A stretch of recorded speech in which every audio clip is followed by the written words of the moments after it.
إمام ابن عثيمين رحمتي خوالي بيد فرمي أفضل شيء يفعله الأحياء للأموات الدعاء.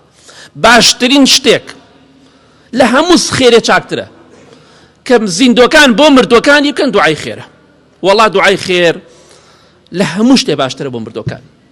والله بلا خوالي لدايكم خوش بلا باوكم خوش با أو إسفادي بومردوه إنك بشي تعذيب ودابني تعذيب بس گناه تاوان أو كأمره هي يك خير بو نانوسري غيري گناه تاوان نبي چونکە تۆ شتێک دەکەی تعزیە بۆ کەسێک دادەنی بۆ پێغەمبەری خوا صلی الله علیه و سلم بۆ سەحابە و پیاوچاکاندا نەنراوە کەواتە بەتەمای خێری تعزیمە بەتەما بە قورئان فڕۆش باوکو دایکت بخاتە بەهەشتەوە.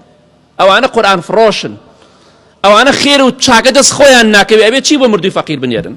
وەکو ئیمام شافعی دەفەرمێ ڕەحمەتی خوای لێبێ. کەواتە لە بیریان مەکەن. خۆشەویستی خوا صلی الله علیه و سلم کاتێکە لە دفنکردنی لە شاردنەوەی مردوو تەواو ئەبوون مردوەکەیان ئەشاردەوە خۆڵیان دەکرد بەسەریدا دەیفەرموو استغفروا لأخيكم وسلوا له التثبيت فإنه الآن يسأل.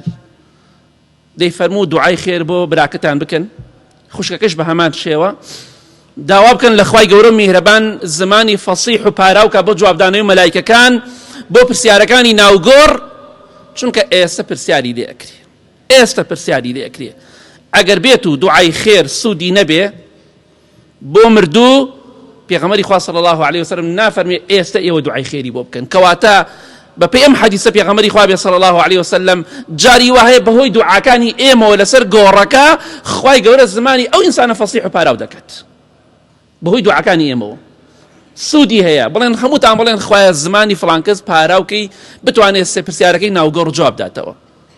کەواتە دوعای خێر بۆ مردوو باشترین شتە باشترین دیاریە.